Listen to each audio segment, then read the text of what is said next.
பகவத்கீதை 6வது அத்தியாயம் தியான யோகம் 5வது வகுப்பு. இந்த தியான யோகம் என்ற அத்தியாயத்தை நாம் பார்ப்பதற்கு ஸ்லோகத்திற்குள் செல்வதற்கு முன்பாக தியான யோகத்தை பற்றிய சில கருத்துக்களை எல்லாம் முகவுரையாக பார்த்து வருகின்றோம். அதில் தியானம் என்றால் என்ன, தியானம் யார் செய்யணும், தியானத்து பிரயோஜனம் என்ன, தியானத்தை எப்படி செய்ய வேண்டும், எதற்காக தியானம் செய்யணும், எதற்காக தியானம் செய்யக்கூடாது என்ற கருத்துக்களை எல்லாம் நம்ம பார்த்தோம். பிறகு தியானத்தை செய்வதற்கு முன்பாக பதஞ்சலி மகரிஷியினுடைய அபிப்பிராயங்களையும் பார்த்தோம். அவரும் அஷ்டாங்க யோகத்தில் 7வது படியாகத்தான் தியானம் என்ற வார்த்தையை உபயோகப்படுத்தியிருக்கின்றார். இயம நியம ஆசன பிராணாயாம பிரத்யாகார தாரணா தியானம், 8வது படியாக சமாதி. இந்த 7 படிகளுக்குரிய விளக்கங்களை நாம் முறையாக சென்ற வகுப்பில் பார்த்திருக்கின்றோம். நிறைவாக அந்த கருத்திலே 8வது படியாக சமாதி. சமாதி என்பது தியானத்தை செய்வதனால் வருகின்ற பலன். தியான பலன்தான் சமாதி. இங்கே சமாதி என்றால் மனதினுடைய அமைதி என்று பார்க்கின்றோம். போராட்டத்தினுடைய வெற்றி சமாதி. சமாதியில் என்ன கிடைக்கும்? போராட்டத்தினுடைய வெற்றி. சமாதி என்றால் அமைதி, மனதினுடைய அமைதி. இந்த சமாதியில் என்ன கிடைக்கும் என்றால், எந்த நினைப்பில் நாம் இருக்க வேண்டும் என்று நினைத்தோமோ அதில் வேறு எந்த எண்ணமும் இல்லாமல் மனது அதிலேயே இருக்கும். அதற்கு மனதும் அமைதியாக இருக்கும். அமைதியான அந்த மனதிலே நாம் எந்த எண்ணத்தை நினைத்து கொண்டு இருக்க வேண்டும் என்று நினைக்கின்றோமோ அந்த எண்ணத்திலேயே அது இருந்து கொண்டிருக்கும். இப்படிப்பட்ட ஒரு நிலையை நாம் எப்பொழுது அடைவோம்? வேறு எந்த எண்ணமும் இல்லாமல் மனது அமைதியாக இருக்கின்ற இந்த நிலையை நாம் முதல் நாளே அமர்ந்து செய்வதனால் நமக்கு அது கைக்கு விடுமா? பல பேருடைய அதிகபட்சமான அல்லது தவறான ஒரு எதிர்பார்ப்பு, தியானத்தில் அமர்ந்தவுடனே ஸ்டில் மைண்டு வரணும்னு சொல்லி நினைக்கிறாங்க. அடங்கி அமைதி பெற்று விட வேண்டும் நினைக்கின்றார்கள்.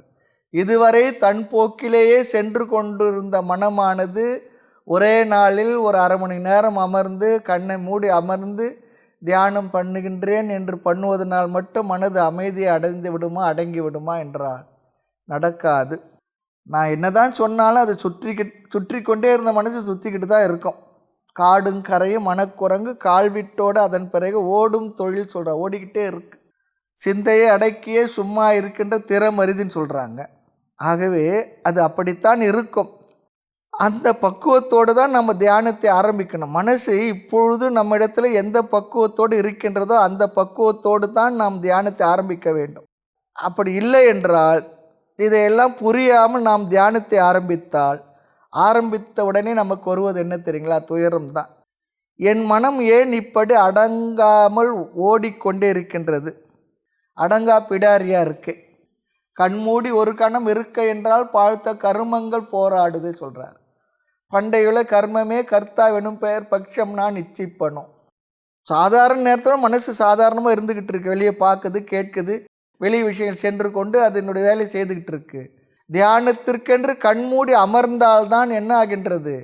வெளியில் இருக்கக்கூடிய விவகாரங்கள் பொறிப்புலன்கள் வழியாக உள்ளே செல்லவில்லை.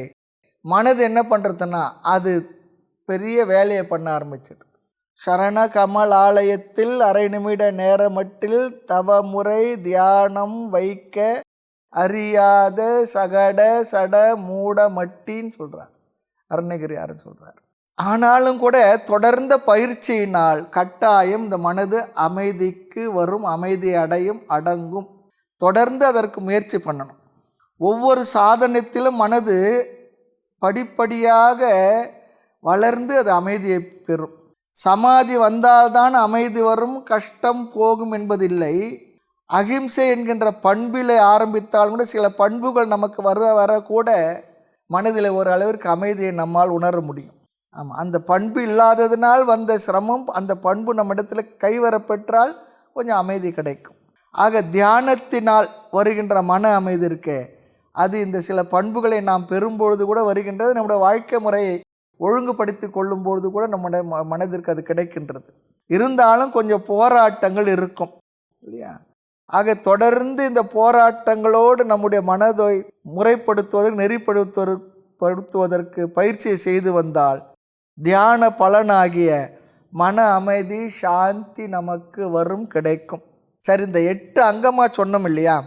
அப்போ 7 அங்கங்கள் 7 அங்க சாதனையின் பலனாக 8வதாக சமாதி நாம் சொல்லும் பொழுது, அப்போ சமாதி என்கின்றது சாதனமாக சொல்லலாமா என்றால், தியானம் வரை உள்ளதை சாதனமாக சொல்லி தியான பலன் சமாதி என்று சொல்லிவிடுகின்றோம். அப்போது அப்படி சொல்லும் பொழுது இங்கே வேதாந்தத்தில் என்ன சொல்கின்றோம்? சமாதியும் ஒரு அங்கம்தான் சொல்கிறோம். சமாதியில் முழு அமைதி கிடைக்கின்றது. அந்த முழு அமைதியில் ஆத்ம ஞானத்தை அல்லது ஆத்ம ஞான தியானம் செய்கின்றோம், நிதித்தியாசனம் செய்கின்றோம். நிதித்தியாசனத்துக்கு ஆத்ம தியானம் செய்வதற்கு சமாதி என்கின்ற ஒரு சாதனம் அங்கமாக சாதனமாக படியாக இருக்கின்றது. ஆக யோக சாஸ்திரத்தை பின்பற்றும் சில பேர் சமாதி தான் முடிவான நிலை என்று சொல்லுகின்றார்கள். அவர்கள் சமாதிக்கு கொடுக்கின்ற லட்சணம் மனதில் எந்த விதமான எண்ணமும் இல்லாமல் எண்ணமற்று இருக்கின்ற நிலை என்று சொல்லுகின்றார்கள். இது ஒரு தவறான கருத்து என்பது பல பெரியோர்களுடைய அபிப்பிராயம். எண்ணமற்ற நிலை கொண்டு வருவதுதான் சமாதி என்கின்றார்கள். அதை பலரும் ஏற்பதில்லை, அல்லது வேதாந்த தத்துவ ஞானத்தை படித்தவர்கள் அதை ஏற்பதில்லை. மனதை நாசப்படுத்துவது மோட்சம், மனதை இல்லாமலே செய்வது மோட்சம் என்று சில பேர் சொல்லுகின்றார்கள். அப்போது டேபிள், மைக்கு, இன்னும் இருக்கக்கூடிய ஜடப்பொருள் எதுக்குமே மனசு இல்லை, அதுக்கெல்லாம் மனமே இல்லை. அப்போ அதுக்கெல்லாம் சமாதி கிடச்சிடுச்சுன்னு சொல்ல முடியுமா? ஆக மனதை நாசம் செய்வது, இல்லாமல் செய்வது மோட்சம் இல்லை.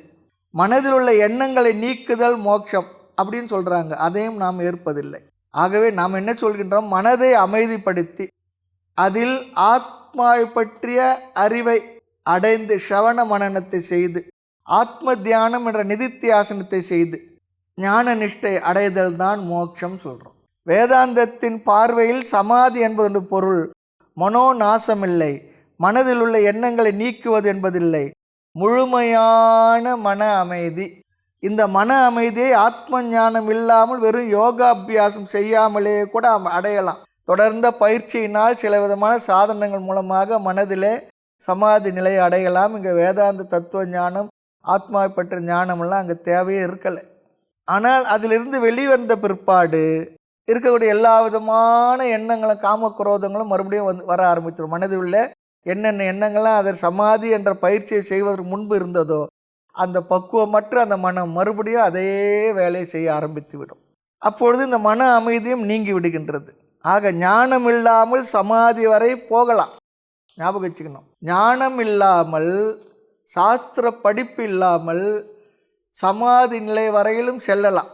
ஆனால் சாதனங்கள் செய்து மனதில் அமைதியை பெற்று ஞானத்தை பெற்று இப்படிப்பட்ட மனதின் துணை கொண்டு அதில் ஆத்ம நிஷ்டையை அடைந்து மோட்சம் பெறுதல் தான் முடிவு என்கின்றோம். நாம் பதஞ்சலியை கூட அங்கம் என்று தான் கூறியுள்ளார், அஷ்டாங்க யோகம் தான் சொல்கிறார். சில பேர் விளக்கம் சொல்லுகின்றார்கள், சமாதியை முடிவாகவும் எல்லாவற்றையும் மறந்து விடுதல் மோட்சம் என்று சொல்லுகின்றார்கள். அது சரியில்லை, தவறு. அடுத்து தியானம் எனும் சாதனையை செய்ய அதற்கு முன் செய்ய வேண்டிய சாதனைகள் என்ன, அதெல்லாம் பார்த்து நிறைவு செய்தோம். இங்கு பகவான் மீண்டும் சொல்லுகின்ற கருத்தையும் பார்த்துவிட்டு ஸ்லோகத்திற்குள் செல்லலாம். இங்கு தியானத்திற்கான ஏற்பாடுகள் என்ற தலைப்பில் 2 விதமாக பகவான் இதை பிரித்து சொல்கின்றார். அதில் முதல் சாதனம் பகிரங்க சாதனம், 2வது சாதனம் அந்தரங்க சாதனம். அந்தரங்க சாதனம் ரகசியமாக செய்கிறது அப்படிலாம் இல்லை, நம்ம பார்ப்போம் இதை. ஆக இங்கே பகிரங்க சாதனம் என்றால் என்ன? ஒரு நாளில் நாம் 15 நிமிடம் அமர்ந்து தியானம் செய்யணும்னு சொன்னால் எந்த அளவிற்கு செய்ய முடியும்? அதற்கு ஒரு அளவுகள் என்னவென்றால், எப்பொழுது நாம் செய்கின்ற தியானம் 15 நிமிட தியானம் கைகூடும் என்றால் அந்த நாளிலே அந்த 15 நிமிடங்கள் போக மற்ற நேரங்களில் நம்முடைய வாழ்க்கை எப்படி இருந்ததோ அதனுடைய வெளிப்பாடாகத்தான் அந்த 15 நிமிட தியானமும் அமையும். அல்லது 23.25 மணி நேரம் நம்முடைய வாழ்க்கை எப்படி இருந்ததோ அதனுடைய வெளிப்பாடு தான் அந்த 1/4 மணி நேர தியானம். அப்படி தான் அமையும், அதை பொறுத்து தான் அது அமையும். ஆக தியானத்திற்கு முன்பு நம்முடைய முழு வாழ்க்கை என்னுடைய பிரதிபலிப்பு தான் தியானத்தில் வரும். அந்த 15 நிமிடம் நம்ம மனதில் என்ன இருக்குது அதுதான் நம்முடைய நிலையும் கூட.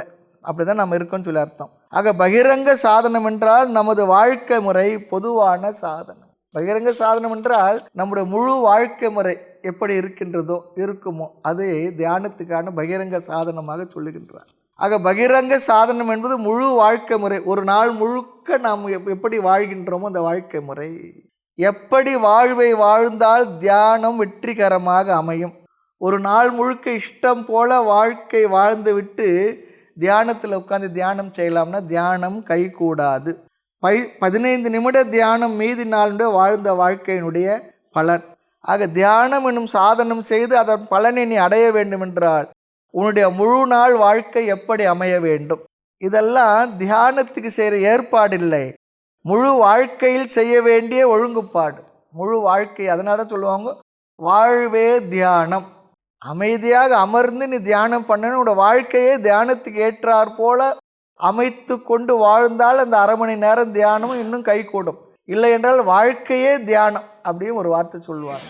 வாழ்க்கையே அப்படி தியானத்துக்குரியதை போல மாற்றி அமைத்து கொள்வது.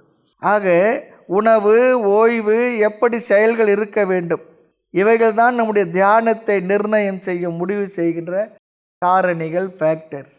இவைகள் தான் பகிரங்க சாதனம்.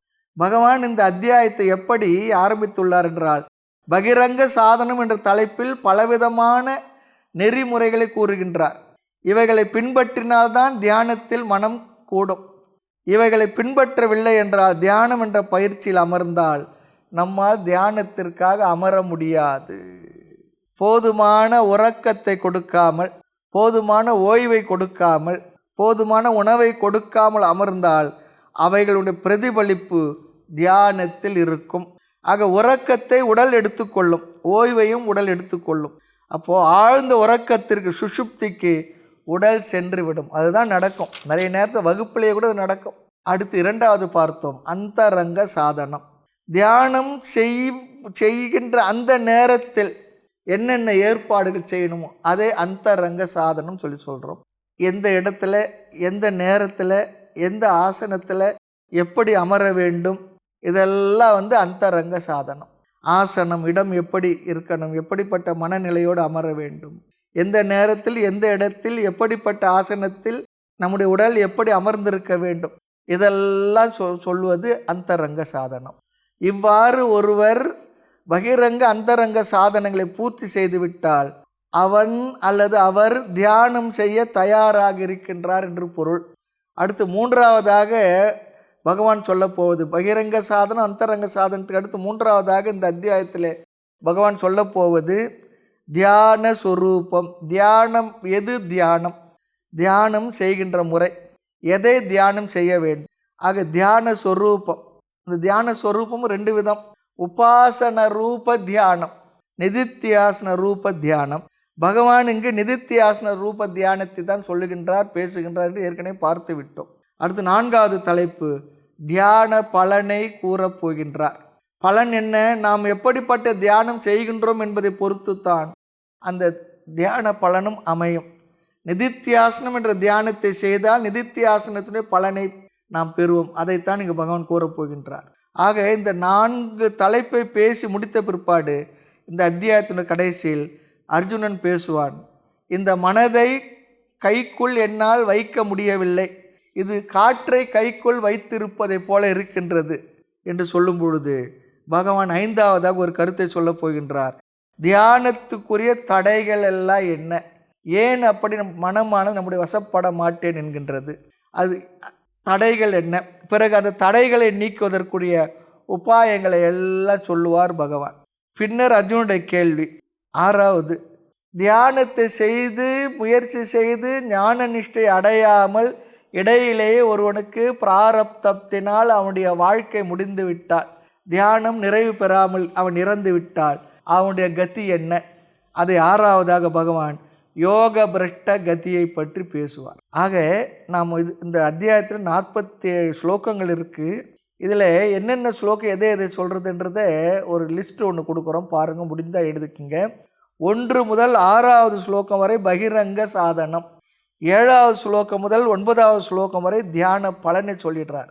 பலனை முதல் சொன்னா தான் நமக்கு ஆர்வம் வரும். அதனால் தியான பலன் 10 முதல் 14வது ஸ்லோகம் வரை இங்கு அந்தரங்க சாதனங்களை பேசுகின்றார். 15வது ஸ்லோகத்தில் மீண்டும் தியான பலனை பேசுவார். 16, 17 மீண்டும் பகிரங்க சாதனத்தை சொல்லுவார். 18, 19வது ஸ்லோகத்தை தியான சொரூபம் நிதித்தியாசனத்தை பேசுகின்றார். 20லிருந்து 23வது ஸ்லோகம் வரை மீண்டும் தியான பலனை சொல்லுவார். 24, 25, 26, 24லிருந்து 26 வரை தியான சொரூபம் தியானத்துடைய தன்மை. அடுத்து 27 முதல் 32வது ஸ்லோகம் வரை மீண்டும் தியான பலனை சொல்லுவார். மீண்டும் 33வது ஸ்லோகம் முதல் 36வது ஸ்லோகம் வரை தியானத்திற்கு வருகின்ற தடை, அதற்கான உபாயங்கள், அதை நீக்குவதற்கான உபாயம். அடுத்து 37வது ஸ்லோகம் முதல் 47வது ஸ்லோகம் வரை யோக பிரஷ்டனுடைய நிலையை பேசுவார். யோக பிரஷ்ட கதி. இதுதான் இந்த அத்தியாயத்திற்குடைய 47 ஸ்லோகங்களில் நாம் பார்க்க போகின்ற கருத்துக்கள். இப்போ நம்ம ஸ்லோகத்தை பார்ப்போம். ஓம் ஸ்ரீ கிருஷ்ணாய பரமாத்மனே நமஹ. அத ஷஷ்டோத்யாயः தியான யோகः. ஸ்ரீ பகவானுவாச்ச அநாஷ்ரித கர்ம பலம் காரியம் கர்ம கரோதி யः ச சந்நியாசி ச யோகி ச ந நிரக்னிர்ந சாக்ரியः. ஓம் ஸ்ரீ கிருஷ்ணாய பரமாத்மனே நமஹ. அத ஷஷ்டோத்யாயः தியான யோகः. ஸ்ரீ பகவானுவாச்ச அநாஷ்ரித கர்ம பலம் காரியம் கர்ம கரோதி யः ச சந்நியாசி ச யோகி ச ந நிரக்னிர்ந சாக்ரியः. 1 முதல் 6வது ஸ்லோகம் வரை பகிரங்க சாதனம். சாமானிய நியமங்கள். சாமானிய நியமாக தியானம் செய்ய அல்லது தியானம் முறையாக நடைபெற மற்ற நேரங்களில் வாழ்க்கையில் முழு வாழ்க்கையில் கடைபிடிக்க வேண்டிய நியமங்கள், தகுதிகள், குணங்கள், பண்புகள், இதெல்லாம் என்னென்ன தேவை என்பதெல்லாம் சொல்லுவார். அன்றாட வாழ்வில் கடைபிடிக்க வேண்டிய முறைகள், நியமங்கள், கவனிக்க வேண்டியவைகள், இது என்னென்ன. தியானம் என்பதை செய்வதற்கே நம்முடைய வாழ்க்கை முறைப்படுத்தப்பட்டு இருக்க வேண்டும். எப்படி வேண்டுமானாலும் வாழ்ந்து இருந்து தியானம் செய்தால் அது தியானம் இல்லை, தியானம் வராது, அது தியானமாக இருக்காது. அல்லது நாம் தியானம் செய்கிற பேர் வழி என்று அமர்ந்து கொண்டு எதையோ நினைத்து கொண்டு அமர்ந்திருப்போம். கண்மூடி அமர்ந்திருந்தால் மட்டும் அது தியானம் இல்லை. நம்ம சொல்லிக்கலாம். ஆக காலை 4 மணிக்கு எழுந்தால்தான் தியானம் சித்தியாகும் சொன்னார். அதற்கு ஒருத்தர் சொன்னார், காலையில் பால்காரர்லாம் காலையில் 4 மணிக்கு எந்திரிச்சு நம்ம வீட்டுக்குலாம் 5 மணிக்கெலாம் பால் கொண்டு போடுறாங்க. அவங்களுக்கெல்லாம் கூட தியானம் கை கொடுக்கும். அது காய்கறிலாம் வாங்குறவங்களாம் காலையிலேயே மார்க்கெட்டுக்கு போய் ஹோல்சேல் மார்க்கெட்டில் கொண்டு வந்து நமக்கு ரீட்டைல் ஷாப்புக்கெல்லாம் கொடுக்குறாங்க. அவங்களுக்கெல்லாம் தியானம் கை கொடுக்கணும். அதுக்காக எந்திரிக்க வேண்டாமான்னு சொல்லாதீங்க, அதுவும் சொல்லிடக்கூடாது. எல்லாத்தையுமே என்ன பண்ணணும்னா, எதை செய்கின்றோம், எப்படி வாழ்கின்றோம் என்பதை பொறுத்து தான் தியானம் கைகூடும். உணவு, உறக்கம், ஓய்வு முதல் எல்லாம் அளவாக முறையாக இருக்க வேண்டும். ஆக இங்கு முதல் பகிரங்க சாதனமாக சொல்லுவது கர்மயோகம். கர்மயோகம் என்றால் தார்மீக ஜீவனம். கர்மயோகம் யார் செய்தார்களோ அவர்களால் தான் தியானத்தை சரியாக செய்ய முடியும். எத்யத் கர்ம கரோமி தத்தத் அகிலம் சம்போதவராதனம். ஆராதனம். சிறு சிறு செயல்களையும் ஈஸ்வர அர்ப்பணமாக, ஆராதனையாக, கடமையாக செய்தல். அதில் வருகின்ற பலனை ஈஸ்வர பிரசாதமாக ஏற்றுக்கொள்ளுதல். இப்படித்தான் பலன் வரணும் என்று நாம் நினைத்து செய்தாலும் கூட எந்த பலன் வந்தாலும் அதை ஏற்றுக்கொள்ளுதல். எப்படியும் வாழ்ந்து தியானம் செய்ய முடியாது, அது ரொம்ப முக்கியம். எப்படியும் வாழ்ந்து தியானம் செய்ய முடியாது. அப்படி எப்படியும் வாழ்ந்து தியானம் செய்யணும்னு சொல்லி அமர்ந்தோம்னா மனசில் நாம் எப்படி வாழ்ந்தோமோ அதுதான் மனதில் வந்து போகும். ஆக இங்கு முதல் ஸ்லோகத்தில் கர்மயோகத்தை புகழ்கின்றார். ஏனென்றால் அப்பொழுதுதான் கர்மயோகத்தை மேற்கொண்டு பகிரங்க சாதனத்தை ஒருவரால் செய்ய முடியும். ஸ்துதி என்றால் மிகைப்படுத்தி சொல்வது என்று ஒரு அர்த்தம் இருக்கின்றது. ஏனென்றால் இந்த சாதனத்தை செய்வதற்கு அந்த சாதகனை உற்சாகப்படுத்துவதற்காக, இல்லை என்றால் இந்த சாதனத்துடைய மகத்துவத்தை அவன் உணர மாட்டான், கர்மயோகத்தின் பெருமையை அவன் உணர மாட்டான். அப்படி உணரவில்லை என அந்த சாதனத்தில் அவன் ஈடுபட மாட்டான், அதற்காக சொல்வது. ஆக அவன் செய்வதை என்ன செய்கிறான்னு அதையே பகவானை சொன்னார் வச்சுக்கோமே, நாம் செய்கிறதான்னு சொல்கிறாரு அவன் நினச்சிக்கலாம். ஆக உற்சாகப்படுத்துவதற்காக கர்மயோகியை சந்நியாசி என்று இங்கு சொல்லிவிடுகின்றான். சந்நியாசி ஏதோ ஒன்று தியாகம் செய்கின்றான், கர்மயோகியும் தியாகம் செய்கின்றான். சில நேரத்தில் நீ சிங்கம் நீ புலி சொல்லி சொன்னால் 4 காலில் நடக்கிறன்னு அர்த்தம் இல்லை. அவனுடைய ஆற்றலை அப்படி நாம் சொல்லி அவனை ஒரு உற்சாகப்படுத்துகின்றோம். தைரியசாலி அதுபோல் இந்த அர்த்தத்தில் நம்ம பயன்படுத்துகின்றோம். ஆக கர்மயோகி இடத்தில் என்ன இருக்கின்ற, என்ன பலன், என்ன துறந்து இருக்கின்றான்? கர்மயோகி பலனை துரத்தல் என்ற செயலை தியாகம் செய்திருக்கின்றான். சன்னியாசி இடத்தில் துரத்தல் நடந்திருக்கின்றது, இருவருமே துறக்கின்றார்கள். கர்மயோகி சன்னியாசியை போல அனைத்தையும் துறக்கவில்லை, கர்மத்தை செய்கின்றான், ஆனால் பலனை துறக்கின்றான். சன்னியாசியான கர்மத்தையும் துறந்தான், கர்ம பலனையும் துறந்திருக்கின்றான். ஆக கர்மயோகியை தியான யோகி என்று சொல்கின்றார் பகவான். ஏனென்றால் கர்மயோகம் செய்கின்றவனுடைய மனது தான் அமைதி அடைந்திருக்கும். அப்படி அமைதி அடைந்த மனதில் தான், மனதை அமைதிப்படுத்தியவன் தான் யோகி, அவன்தான் கர்மயோகி. அவன்தான் தியானத்தை செய்ய முடியும். ஆக அவனே தியான யோகி என்ற அர்த்தத்தில் பகவான் இங்கு கர்மயோகி தியான யோகின்னு சொல்லிடுறார். ஆக கர்மயோகித்தான், அப்படிப்பட்ட கர்மயோகித்தான் சன்னியாசி. அவனே என்ன அர்த்தம்னா அவன் சன்னியாசிக்கு சமம் சொல்லி சொல்கிறார். சன்னியாசிக்கும் கர்மயோகிக்கும் என்னென்ன வித்தியாசமும் சாமியம் என்னவென்றால், இந்த யோகியானவன் கர்மயோகியானவன் மனதை அமைதிப்படுத்தி சாந்தமாக இருப்பான். கர்மயோகியும் கர்ம பலனை துறந்ததால் ஓரளவு மனதை அமைதிப்படுத்தி வைத்திருப்பான். கர்மயோகி கர்ம பலனை துறந்திருக்கின்றான், மனதை அமைதியுடன் வைத்திருக்கின்றான். சந்நியாசமும் அப்படி கர்மாவையும் துறந்திருக்கிறான், கர்ம பலனையும் துறந்திருக்கின்றான். ஆக கர்மயோகியை சொல்லுகின்றார். சன்னியாசி அப்படி இருந்து பெரிய விஷயம் கூட இல்லை, ஆனாலும் கூட கர்மாவை செய்து கர்ம பலனை துறந்த அந்த கர்மயோகியே பரமயோகி என்றும் ஒரு படி மேலே சென்று அவனை புகழ்கின்றார். ஆக தியானத்துக்கு அல்லது தியானத்தை வெற்றிகரமாக ஆக்க உதவுகின்ற, வெளியிலிருந்து நமக்கு உதவி செய்கின்ற, சப்போர்ட் செய்கின்ற பகிரங்க சாதனம் அது கர்மயோகம். முதலில் கர்மயோகத்தை பகவான் புகழ்கின்றார். ஸ்லோகத்தை பார்க்கலாம். அநாஷித கர்ம பலம், கர்ம பலம் செயலின் பலனை அநாஷிதக சார்ந்திருக்காமல், ஆஷிதக சொல்லி சொன்னால் சார்ந்திருத்தல், அநாஷிதம் சொல்லி சொன்னால் சார்ந்து இல்லாமல், காரியம்ன்ற செய்யத்தக்க செய்யப்பட வேண்டிய கர்ம செயலை ஆக்டிவிட்டீஸ் எவன் கரோத்தி செய்கிறானோ, யார் அவன்? 2வது சொல்கிறார் பாருங்க, அவன்தான் சந்நியாசி யோகி என்கின்றார். முதல் வரியில் கர்மயோக லட்சணம் சொல்கின்றார். இவ்விதம் செய்தல்தான் கர்மயோகம் என்கின்றார். எவன் கர்மயோகம் செய்கின்றானோ அநாஷிதாக செயலின் பலனை சார்ந்திராமல், பலனில் பற்று வைக்காமல், கர்மண்யேவ அதிகாரத்தை சொன்னார் பாருங்க. பலனை எதிர்பார்த்து தான் நீ செயலை செய்வாய், பரவாயில்லை செய், ஆனால் வருகின்ற பலனை நீ ஏற்றுக்கொள். உனக்கு செயல் செய்யத்தான் அதிகாரம் உண்டு என்றால் உனக்கு செயல் செய்யத்தான் சக்தி இருக்கு, ஆற்றல் இருக்கு. அதற்கு வரும் பலனை நிர்ணயிப்பதில் இயற்கையின் பங்கு அதிகமாக இருக்கின்றது. ஆகவே என்ன பலன் வருகின்றதோ அதை நீ ஏற்றுக்கொள், அக்செப்ட் பண்ணிக்கோ சொல்கிறார். சில பேர் அதிகமாக செயல் செய்து குறைவான பலன் பெறுவார், சில பேர் குறைவான செயல் செய்து அதிகமான பலனை பெறுவார். குறைவான செயல் செய்து அதிக பலன், அதிகமான பலனை செயல் செய்து குறைவான பலனை பெறுவார்கள். அப்படி வரும்பொழுது, பலன் வரும்பொழுது அந்த பலனை நீ என்ன நினைத்து கொண்டு ஏற்றுக்கொள்ள வேண்டும்? இது இயற்கையினுடைய நியத்தி என்று அதை நீ இறைவனுடைய பிரசாதமாக ஏற்றுக்கொள் சொல்கிறார்.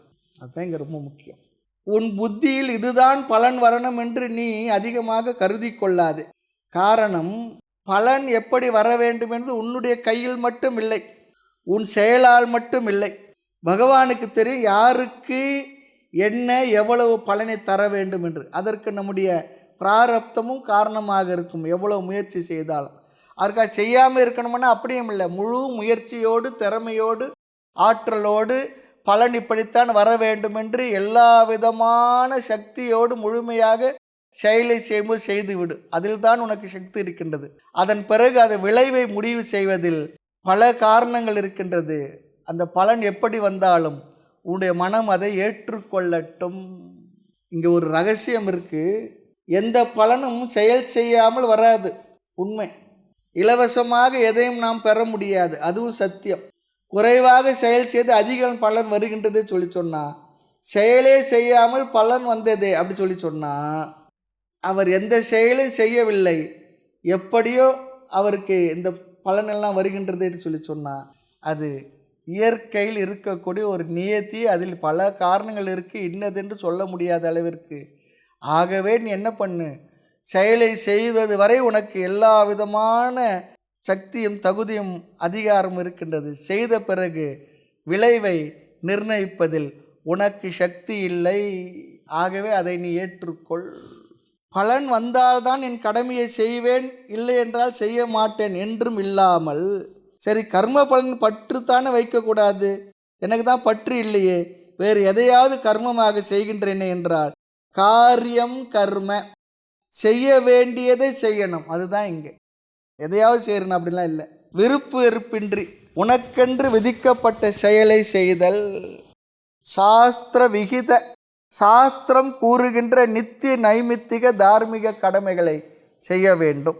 அப்படி செய்வதற்கு கர்த்தும் யோக்கியம் காரியம், தகுந்த செயலில் அல்லது உனக்கென்று விதிக்கப்பட்ட அந்த செயலில் பற்று இல்லாமல் எவன் செய்கின்றானோ. கர்மயோகத்தை 2 படி தான் சொல்கிறாங்க. செயலை செய்யும் பொழுது எப்படி செய்ய வேண்டும், பலனை பெறும் பொழுது எப்படிப்பட்ட பாவனையுடன் இருக்க வேண்டும். விருப்பு வெறுப்பின்றி, தலைவிதியே என்று இல்லாமல் விருப்பு வெறுப்பின்றி செயலை செய், வரும் பலனை நீ ஏற்றுக்கொள். அதை தான் இங்கே பகவான் சொல்கிறார். யக கர்ம பலம் அநாசிதக காரியம் கர்ம கரோதி. இவன் யார்? கர்மயோகி, அவனே ச யோகி. இவன் யார்? சந்நியாசி, அவனே சந்நியாசி. இந்த கர்மயோகியே என்ன? அவன்தான் யோகி, அவனே சந்நியாசி. பலன் மீது பற்றின்றி காரியத்தை ஒழுங்காக செய்பவன். அடுத்து 2வது வரையில் சொல்கிறார் பாருங்க. அவன் மனதை வர்ணிக்கின்றார். யோகி ச, அவனே யோகி. சந்நியாசி, அவனே ஸ்ரவண மனன காரியத்தை செய்கின்ற ஞான யோக நிஷ்டன் அல்லது வைராகியத்தால் சந்நியாச வாழ்க்கையில் வாழ்கின்ற அந்த மனிதன் யோகி. தியான யோக நிஷ்டன், தியானத்தை செய்கின்ற அந்த யோகி.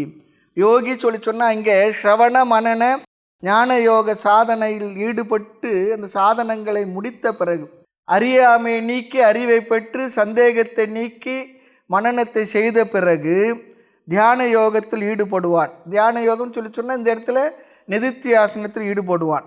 எதற்கு? அந்த ஞானத்தில் நிலை பெறுவதற்கு, ஞான நிஷ்டை அடைவதற்காக. ஆக படிக்கும் பொழுதே தியான யோகத்தில் ஈடுபட மாட்டானான்னு சொல்லி சொன்னான். படிக்கும் பொழுது படிப்பில் தான் முக்கால் கவனம் இருக்கும். சவண காலத்தில் தான் படிக்கின்ற, தெரிந்து கொள்கின்ற, கேட்கின்ற விஷயத்தை தெளிவாக கேட்டு மனதில் இருத்தி கொள்வதில் தான் அதிக கவனம் இருக்கும். அந்த நேரத்தை கொஞ்ச நேரம் தான் தியானம் பண்ணுவது, ஜபமோ பாராயணமோ அப்படி தான் இருக்கும். படித்த பின்பு கொஞ்ச நேரம் என்ன படிப்பு, மிகுதி நேரம் தியானம் அல்லது அந்த நிதித்தியாசனத்தை செய்வான். படித்து முடித்த பிறகு, ஸ்ரவண மனனத்துக்கு பிறகு அதிக நேரம் நிதித்தியாசனம், கொஞ்ச நேரம் ஏதோ அவனுடைய சில காரியங்களை பார்த்துக்கிட்டு இருக்கும். ஆக அப்படி தியானத்தில் ஈடுபடுவான், நிதித்தியாசனத்தை அதிக நேரம் செய்வான். என்ன? தான் தன்னை பற்றி தெரிந்து கொண்ட அந்த உண்மை அறிவில் நிலை நிறுத்தி கொள்வதற்காக, புத்தியில் உள்ள ஞானத்தை மனதிற்கு கொண்டு வந்து பொருத்துவதற்காக அதிக நேரம் தியானத்தில் ஈடுபட்டு கொண்டிருப்பான். ஆக முதலில் சந்நியாசி சிந்தனைக்கு அறிவை கொடுக்க வேண்டும், சிரவண மனனத்தை செய்கின்றான். பிற்பாடு அந்த சந்நியாசி அதிக நேரம் தியானத்தில் நிதித்தியாசனத்தில் காலத்தை செலுத்துகின்றான். தன்னுடைய நேரம் முழுவதும் அதற்காக செலவிடுகின்றான். அதற்காகத்தான் சந்நியாச வாழ்க்கை என்று சொல்லப்பட்டிருக்கின்றது. ஆக உண்மையாக சந்நியாசி யார் சொல்லி சொன்னால், உண்மையான சந்நியாசி யார் என்றால் யோகி யார் என்று தெரிந்து கொண்டால்தான் இப்படிப்பட்ட யோகிக்கு, சந்நியாசிக்கு சமமானவன் கர்மயோகி என்று பகவான் சொல்கின்ற வார்த்தையை நாம் புரிந்து கொள்ள முடியும். அதில் நமக்கு உற்சாகமும் வரும், தெளிவு கிடைக்கும். ஆக இப்படிப்பட்ட தியான யோகி கர்மயோகியாக இருந்திருப்பானா மாட்டானா? இப்படிப்பட்ட நிதித்தியாசனத்தை செய்யக்கூடிய தியான யோகி கர்மயோகியாக இருந்திருப்பானா மாட்டானா? கர்மயோகியாக இருந்து பகிரங்க அந்தரங்க சாதனங்களை செய்து அந்த படிகளை கடந்து மனதை அமைதிப்படுத்தி ஒரு குருவிடத்தில் அமர்ந்து சாஸ்திர ஞானத்தை தத்துவ ஞானத்தை தன்னை பற்றிய உண்மை அறிவை சிரவணம் செய்து சிரவணத்தினால் அறியாமை நீக்கி மனனத்தினால் ஏற்பட்ட சந்தேகங்களை மனனத்தினால் நீக்கி கொண்டு தெளிவான அறிவோடு அந்த அறிவில் நிலை நிற்பதற்காக செய்கின்ற சாதனங்களை செய்கின்ற தியான யோகி கர்மயோகியாகத்தான் இருந்திருக்கணும். ஆக ஸ்ரவண மனனத்தை முடித்து தியான யோகியாக இருக்கின்றான். இங்கு கர்மயோகி சந்நியாசி என்பது இங்கு கர்மயோகியை புகழ்வதற்காக உற்சாகப்படுத்துவதற்காக பகவான் சொல்கின்ற வார்த்தை. உண்மையில் கர்மயோகியே சந்நியாசி, தியான யோகி என்று இந்த வார்த்தையை நினைத்து நாம் அப்படி முழுமையாக எடுத்துக்கொள்ளக்கூடாது, எடுத்துக்கொள்ள முடியாது. இதெல்லாம் ஸ்துதி, இந்த ஸ்துதியாலேயே நாம் எல்லாம் அடைந்து விட்டோம் சொல்லக்கூடாது. சில பேர் நம்ம கூட ஏதோ சில வார்த்தைகள்னால புகழ்வார்கள். அவங்களுக்கும் தெரியும் நமக்கு அவ்வளோ ஒரு புகழ் இல்லை, நாமும் நினச்சிக்கணும் நமக்கு அப்படிலாம் புகழ் இல்லைன்னு சொல்லி உடனே நாம் ஆகா நான் அப்படியா நம்ம கற்பனையாக நினச்சிக்கூடாது.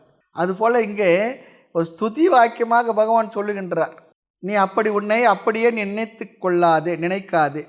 ஆக கர்ம யோகத்தை விட்டு ஸ்கிப் பண்ணிட்டு தியான யோகத்துக்கு வரக்கூடாது, வர முடியாது.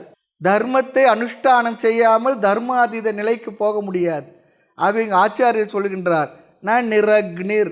சன்னியாசி இலக்கணம் என்னென்னா நிரக்னி, கிரகஸ்தனுக்கு சாக்னி, சன்னியாசிக்கு நிரக்னிகி. ஏனென்றால் நம்முடைய வைதீக முறைப்படி பிரம்மச்சரியத்திலிருந்து இல்லறம் வருகின்றான். அப்பொழுது அவனுடைய வசிப்பிடத்தில் ஒரு அக்னி ஹோமம் இருந்துக்கிட்டே இருக்குமா. இதெல்லாம் வைதீகமான விஷயங்களை பற்றிய கருத்துக்கள்.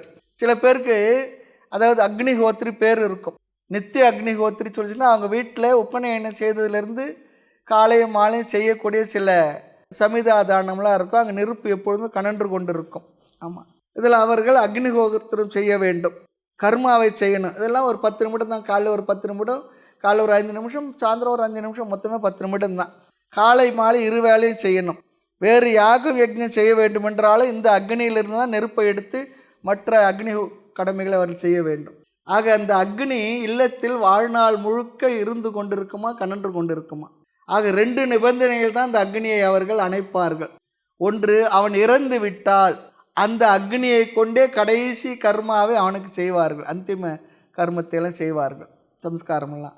2வது, வைராக்கியம் சந்நியாசத்தை எடுக்கும் பொழுது, சந்நியாச ஆசிரமத்திற்கு செல்லும் பொழுது அந்த அக்னியை அவன் விடலாம். ஆகவே அவனுக்கு சந்நியாசம் எடுத்துக்கொண்ட பிறகு அவனுக்கு லௌகீக அக்னி கடமைகளும் இல்லை, வைதீக கடமைகளும் இல்லை.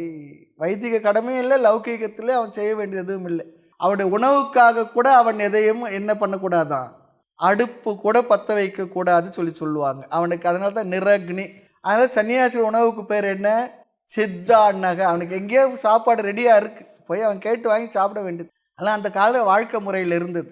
ஆக அந்த கிரகஸ்தனுக்குத்தான் டியூட்டி, நெருப்பை பாதுகாப்பது அவனுக்கு தான் பொறுப்பு. ஆக அக்னி என்றால் அவன் எடுத்துக்கொண்ட பொறுப்புன்னு சொல்லி அர்த்தம். சாக்னி, அக்னியுடன் கூடியவன். நெருப்பு அந்த அக்னி கர்மாவை வாழ்வினுடைய அங்கமாக இங்கு குறிக்கின்றது. அதை அவன் பாதுகாத்து வர வேண்டும். வைராகியம் சன்னியாசி ஆகிவிட்டால் தத்துவத்தின்படி அவன் என்ன சொன்னான், இறந்து விட்டவன்.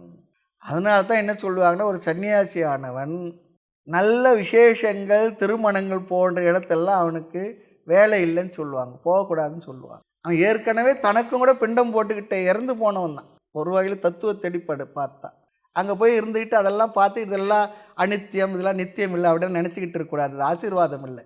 நம்ம தேடி வந்தாங்கன்னா ஆசீர்வாதம் பண்ணலாம்.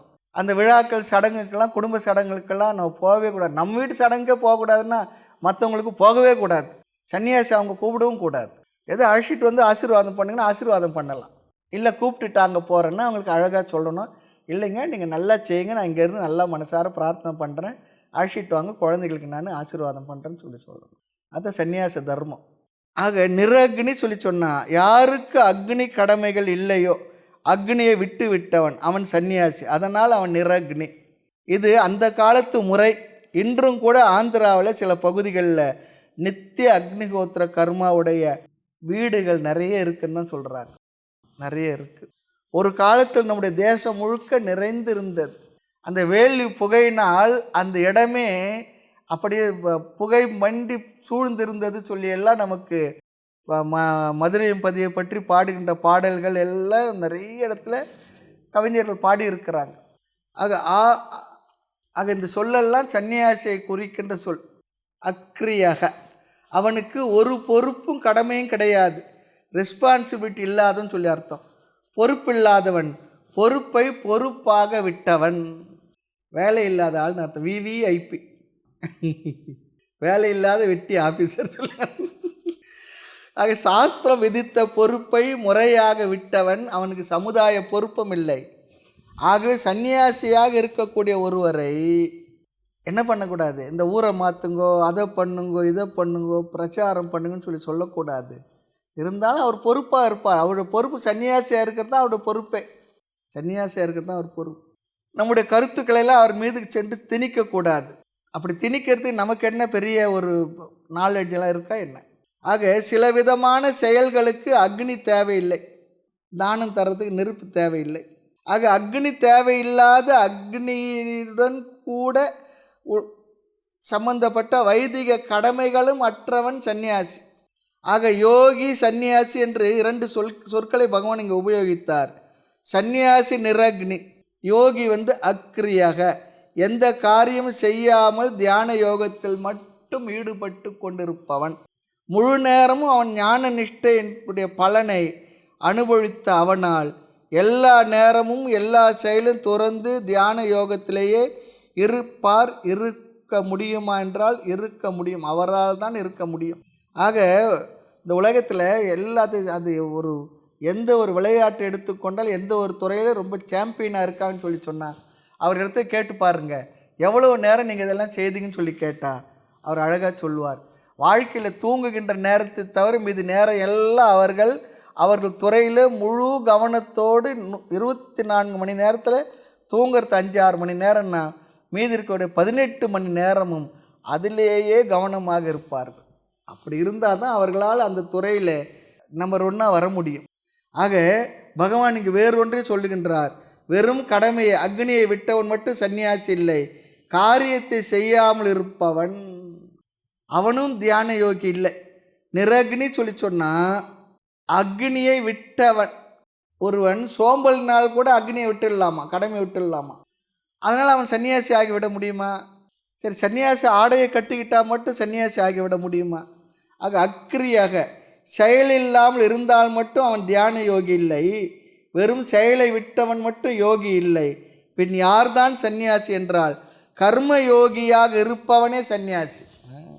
ஞான நிஷ்டைக்கு வந்த இந்த தியான யோகி கர்ம யோகத்தை செய்திருப்பான். ஆக கர்மயோகியாக இருந்தவன் அல்லது இருப்பவன் தியான யோகி. கர்மயோகியால் தான் தியானத்தை செய்ய முடியும். கர்மயோகம் செய்யாமல் தியானம் செய்ய முடியாது. அப்படி செய்தால் அவன் என்ன ஆகிவிடுவான்? அசுரன் ஆகிவிடுவான்னு சொல்கிறார். காரணம் என்ன தெரியுங்களா? மன தூய்மை இல்லை. அப்படிப்பட்டவன் தியானம் செய்தால் மனதில் பலம் வந்திருக்கும், ஒருமுகப்பாடு கூட வந்திருக்கும். கடைசியில் என்ன ஆகும்? அந்த மனமானது அசுர பலத்தோடு சமுதாயத்துக்கு தீங்கு செய்பவனாக கூட அவன் மாறி அமைந்து விடலாம். ஆக உண்மையான சன்னியாசி தான் சன்னியாசி, உண்மையான யோகி தான் யோகி, இதில் சந்தேகமில்லை. கர்மத்தை கர்மயோகமாக செய்யும் கர்மயோகிய சன்னியாசி யோகி என்கின்றார் பகவான். ஆக எவன் ஒருவன் காரியம் கர்மம் செய்ய வேண்டியதை செய்கின்றானோ, அனாஷித கர்ம பலம், கர்ம பலனை சாராமல் இருக்கின்றானோ, ச கர்மயோகி, அந்த கர்மயோகியே சந்நியாசி. சக யோகி, அந்த யோகியே யோகி. அவனே வெறும் அக்னி கடமையை விட்டவன், அக்னியை மட்டும் விட்டவன் இல்லை, அக்னி கடமையை மட்டும் விட்டவன் மட்டும் இல்லை, அப்படி அக்னி கடமை விட்டவன் மட்டும் சன்னியாசி இல்லை. செயலற்றவனை, பொறுப்பற்றவனை, யோகி என கூறவும் முடியாது, கூறவும் கூடாது. அதைவிட கர்மயோகியை யோகி சந்நியாசி என்று சொல்லலாம். ஏனென்றால் செயலை செய்கின்றான், செயல் பலனை விட்டு விடுகின்றான். இவன் செயலும் செய்யவில்லை, சும்மா எல்லா கடமையை விட்டுட்டு சும்மா இருந்தால் மட்டும் அவனை சந்நியாசி என்று சொல்லிவிட முடியாது. அதைவிட கர்மயோகியே உயர்ந்தவன், சந்நியாசின்னு சொல்ல தகுந்தவன். இந்த கோணத்தில் பகவான் ரொம்ப அழகாக இங்கே சொல்லியிருக்கின்றார். ஒரு பாட்டு, தாடி வைத்து முடி வளர்த்து சந்நியாசி என்று ஒரு பேருமிட்டு ஓடித்திரிந்து உலகம் இவர்களை ஞானியர் என்று ஒப்புவதாரடி ஞான பெண்ணை. பெண்டு பிள்ளை இல்லாதவன், பழைக்க வழி அறியாதவன், சண்டையினால் வீட்டை விட்டும் தங்கமே, சாமியாராய் போனாரடி ஞான தங்கமே, அப்படிலாம் சொல்லியிருக்கு. அதனாலலாம் ஏதோ ஒரு வெறுப்புனால் வந்தாலும் கூட இந்த வாழ்க்கையில் இருக்கக்கூடிய தத்துவங்களை தெரிந்து கொண்டு மனதானதில் பொரிந்து விட்டால் ரொம்ப உயர்ந்தது தான். இல்லை என்றால் சும்மா இந்த வாழ்க்கையை நாம் வீணடித்தவர்கள் ஆகின்றோம். கர்மயோகத்தில் நிறைய நல்ல குணங்கள்லாம் வருகின்றது. அப்படியே செய்கின்ற தியானம் என்ன? மோட்ச பலன். அப்படி செய்பவனுடைய தியானம்தான், நிதித்தியாசனம் மோட்ச பலனை தரும். ஆக தத்துவத்தை புரிந்து கொள்வதற்கு சிரவணமான நிதித்தியாசனம் அவனால் தான் செய்ய முடியும். கர்மயோகம் புரியலையே, படிக்கலையே, தெரியலையே சொல்லிச்சுன்னா ஓகே பரவாயில்ல, தார்மீக ஜீவனம், தர்மமான வாழ்க்கை, அது நமக்கு தெரியும் இல்லையா? ஆக கர்மயோகம் செய்தால் கடமையை செய்த திருப்தி இருக்கும். அப்படி கடமையை செய்த அந்த மனமானது அமைதியை அடைந்திருக்கும். அப்படி அமைதி அடைந்த மனம்தான் தியானத்தை செய்யும். ஆக கர்மயோக கடமையை சரியாக செய்யாத மனது, குற்ற உணர்வுள்ள மனது தியானத்தை செய்ய முடியாது, தியான யோகியாக ஆகவே முடியாது. ரொம்ப க்ளீனாக சொல்லிடுது சாஸ்திரம். இல்லை என்றால் அதை செய்யலையே, இது செய்யலையே, அந்த செய்ய வேண்டிய செயலினுடைய நம்ம செயலை பெறுவதற்கு தகுதி வாய்ந்த அவர்கள் மனசில் இப்படி போயிட்டாரு, இப்படி செய்யலையே, போகலையே, அப்படி நினச்சி எங்கேயோ அவங்க வருத்தப்பட்டு இருந்தா அது கூட நம்முடைய மனதினுடைய அமைதியை நிச்சயமாக பாதிக்கும். ஆகினால் நம்முடைய கடமைகளை முறையாக செய்து, கர்மயோகமாக செய்து மனது அமைதியை பெற்று, அந்த அமைதி அடைந்த மனதில் தான் இந்த தியானத்தை அல்லது அவன்தான் தியான யோகியாக ஆக முடியும். பகவான் ரொம்ப க்ளீனாக அந்த இடத்துல சொல்லிடுறார். மேலும் 2வது ஸ்லோகத்தை பற்றி கருத்தை அடுத்த வகுப்பில் பார்க்கலாம். மூர்த்தி எல்லாம் வாழி, எங்கள் மௌன குரு வாழி, அருள் வார்த்தை என்றும் வாழி, அன்பர் வாழி பராபரமே. ஓம் பூர்ணமத பூர்ணமிதம் பூர்ணாத் பூர்ணமுதச்யதே பூர்ணஸ்ய பூர்ணமாதாய பூர்ணமேவாவசிஷ்யதே. ஓம் சாந்தி சாந்தி சாந்தி.